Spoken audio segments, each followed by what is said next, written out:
setiap pujian penyembahan kami, puji-pujian, kesaksian, firman Tuhan, persembahan, dan kami semua yang ada di tempat ini.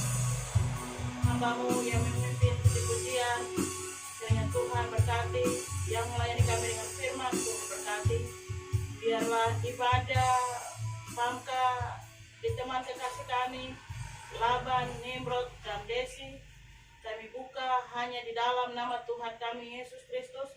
Kami sudah berdoa dan bersyukur kepada Bapa di sorga. Haleluya. Mari kita yang percaya katakan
didikan dari satu bapak itu keras, tetapi akhirnya ke saya itu seperti apa.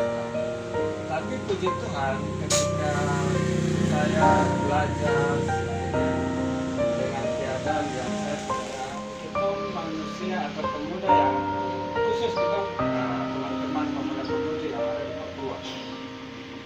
Saya tidak banggakan bahwa Maluku punya tradisi atau punya didikan lebih bagus dari Papua, tidak. Tetapi yang terjadi kita di Papua itu kita pendidikan ke Lombok.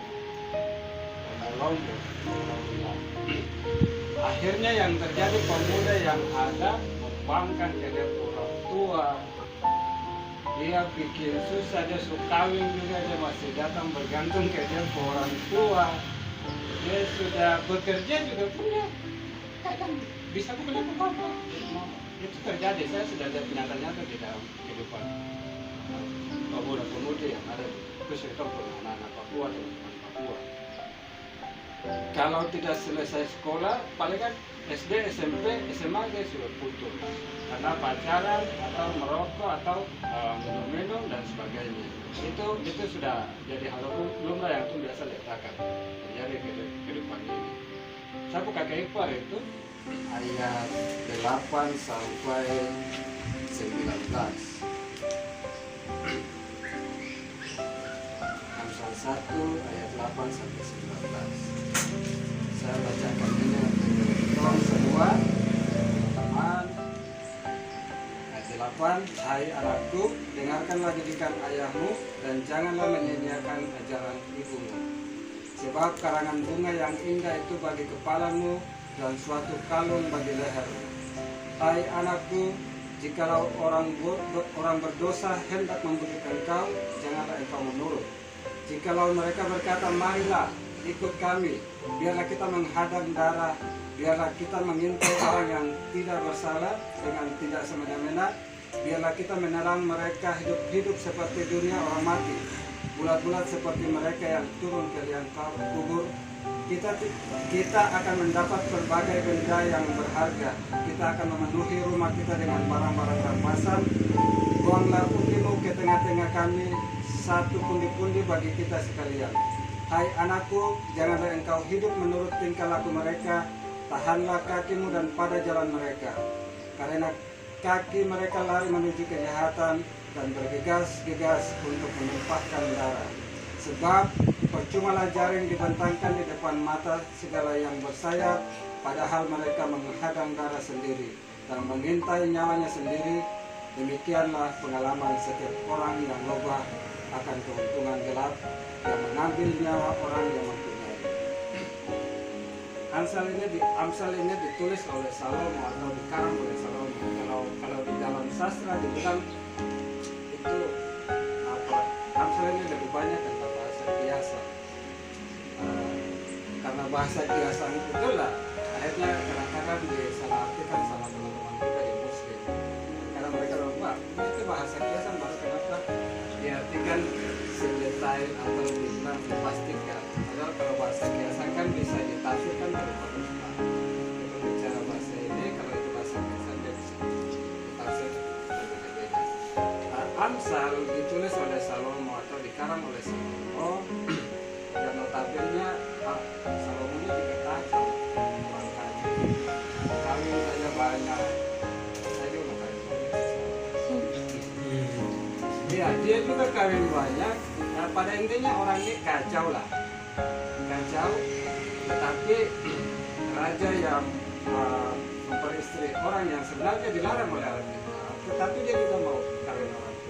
Akhirnya dia jatuh dalam dosa. Kenapa dia bisa tulis Amsal ini? Sebenarnya banyak dari bagaimana pengalaman pribadinya dia yang dituangkan di dalam sastra-sastra Ibrani sebenarnya. Makanya seperti inilah jadinya. Tujuan dari Amsal itu kalau kita buka di Google itu diartikan bahwa tujuan kitab Amsal adalah untuk mengenal hikmat dan didikan. Jika seorang ingin hidup dengan di jalan yang bijaksana, ia mesti pertama-tama mengetahui apa yang kebijaksanaan itu dan memahami ungkapan yang ada di dalam Amsal 1 ayat 2. Tujuan dari Amsal. Jadi tujuannya Amsal ini adalah mengenal hikmat dan didikan. Makanya itu tadi saya buka pertama itu tentang kata bagaimana kerasnya pendidikan dan sebagainya, karena saya perlu turutkan bahwa memahami Amsal itu seperti saya bukan orang pendeta, saya tidak selesai dari pendeta yang kan merokok buat.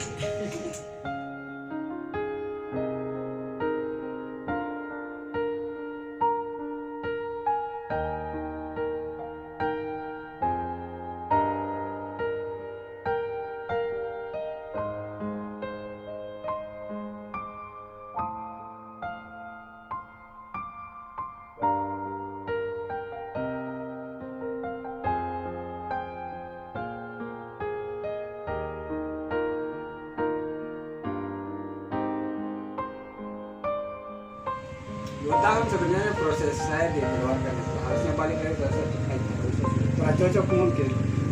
Nah, tetapi saya udah maksudnya saya bukan seorang pendeta, tetapi ya mari kita sama-sama renungkan setiap firman atau Amsal ini.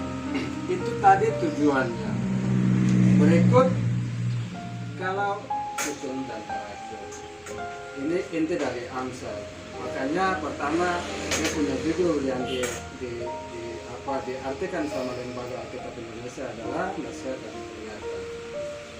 Teman-teman, kita punya hidup ini kalau terhadap saya beberapa dia bilang begini, kau itu kalau tidak hidup dengan didikan, kau itu sebenarnya kurang ekor saya jadi binatang. Kurang ekor saya jadi binatang kalau kau sudah hidup dengan didikan. Kenapa didikan itu penting? Ya, toh? Kita tahu kalau tidak ada didikan, yang mau di pasar sange yang tadi-tadi itu kita itu pasti jadinya begitu. Kalau tidak ada didikan,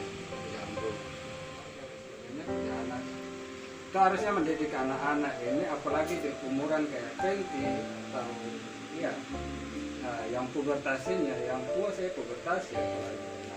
Nah, itu ngeri. Saya tuh kadang-kadang dulu dalam rumah tuh saya pikir anak kecil ini kayak nih, sumpah ini perempuan, saya ini laki-laki dulu kacau ini. Anak kecil ini kalau dikacaukan sama anak laki-laki lain, saya itu mau kebunuh mati. Itu sudah jadi pikiran saya. Padahal anak masih kecil, belum sekolah, belum TK. Tapi itulah sadarnya manusia atau laki-laki orang tua itu pasti punya pikiran bagaimana didikan untuk anak-anak ini. Bagaimana dia punya masa depan besok, bagaimana sekolah di mana, khotbah yang besar. Tetapi saya berbicara atas dasar bahwa nasihat dari peringatan ini bahwa hari didikan itu penting dalam kehidupan kita. Kenapa saya bawa ini ke sini?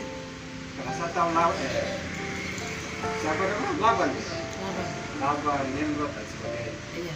Itu tujuan saya sebenarnya. Terima kasih. Kita jangan terlalu muluk-muluk. Semua, mari kita pendidik tempuh anak-anak, kita hormati tempuh orang tua. Siapapun dia yang lebih tua dari kita hormati. Siapapun yang lebih muda bukan kita injak, tapi kita lebih menghormati mereka sama-sama. Bahwa karena didikan itu penting dalam kehidupan. Mari kita berdoa untuk setiap karya singkat yang sudah hamba coba tanamkan.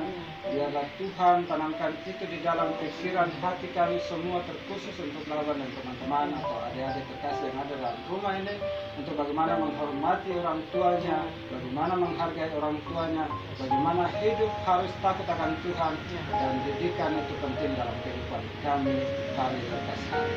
Terima kasih Tuhan, kami berdoa bersyukur untuk setiap firman atau renungan singkat yang sudah kami bawakan, bahkan teman-teman yang sudah menyaksikan cinta kasih Tuhan yang sudah luar biasa mereka sampaikan, harapan-harapan atau pergumulan-pergumulan kami dari Pangka bahkan jemaat Lorei.